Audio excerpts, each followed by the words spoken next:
Assalamualaikum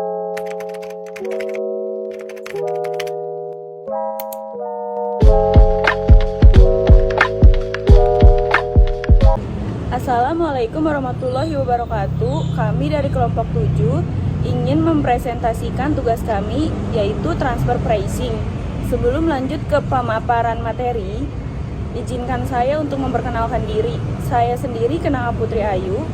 Saya Rizka Wardana. Saya Firda Fauzia. Saya Nur Khalifah. Saya Julia Dani Noveningsih. Adapun pengertian transfer pricing. Transfer pricing adalah suatu kebijakan yang diatur oleh perusahaan untuk menentukan harga transfer atas suatu transaksi, baik harga atas barang, jasa, harta tak berwujud, ataupun transaksi finansial yang dilakukan oleh perusahaan. Transfer pricing bisa juga diartikan sebagai besaran harga yang dibebankan satuan usaha individu pada perseroan multisatuan atas transaksi yang terjadi di antara mereka. Adapun tujuan penerapan transfer pricing yang pertama, mengoptimalkan atas penghasilan global setelah dipotong pajak. Yang kedua, evaluasi kinerja cabang perusahaan mancanegara. Yang ketiga, mengupayakan keamanan posisi kompetitif. Yang keempat, mengurangi risiko keuangan. Yang kelima, mengatur arus kas pada cabang perusahaan. Yang keenam, mengurangi risiko pengambilan primer. Yang ketujuh, mengurangi beban tanggungan pajak yang biaya masuk. Jenis transfer pricing. Yang pertama, ada intercompany transfer pricing, yaitu transaksi yang terjadi antara dua perusahaan yang mempunyai hubungan istimewa. Yang kedua, ada intracompany transfer pricing, yaitu transaksi yang terjadi antara divisi dalam suatu perusahaan. Transfer pricing dapat dilakukan pada suatu perusahaan dalam suatu negara atau domestic transfer pricing maupun dengan negara yang berbeda atau international transfer pricing. Aspek transfer pricing di sini ada harta berwujud. Harta berwujud merujuk pada semua aset fisik bisnis yang dapat meliputi persediaan antara lain bahan mentah, barang setengah jadi, barang jadi, serta barang dagang lainnya, mesin dan peralatan, inventaris tanah dan bangunan, barang modal dan bidang perlaluan lainnya. Selanjutnya ada harta tidak terwujud.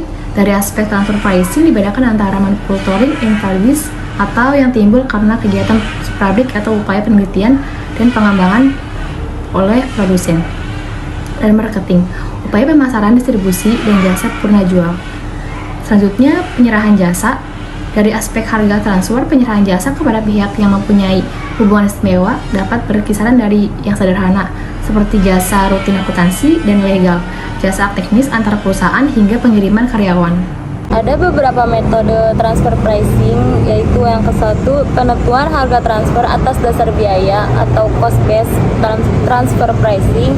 2, penentuan harga transfer atas dasar harga pasar atau market based transfer pricing. Yang ketiga, negosiasi atau negosiasi transfer pricing. Adapun kelebihan transfer pricing, yang pertama yaitu meningkatkan efektivitas dan efisiensi perusahaan sebab penyediaan barang atau jasa sudah dapat dipasok sendiri oleh perusahaan afiliasinya atau divisi lainnya. Yang kedua, mendapatkan harga yang sesuai atas produk atau jasa yang diperlukan. Kelemahan transfer pricing. Pada dasarnya, transfer pricing mesti dilakukan sesuai dengan prinsip arm's length transaction.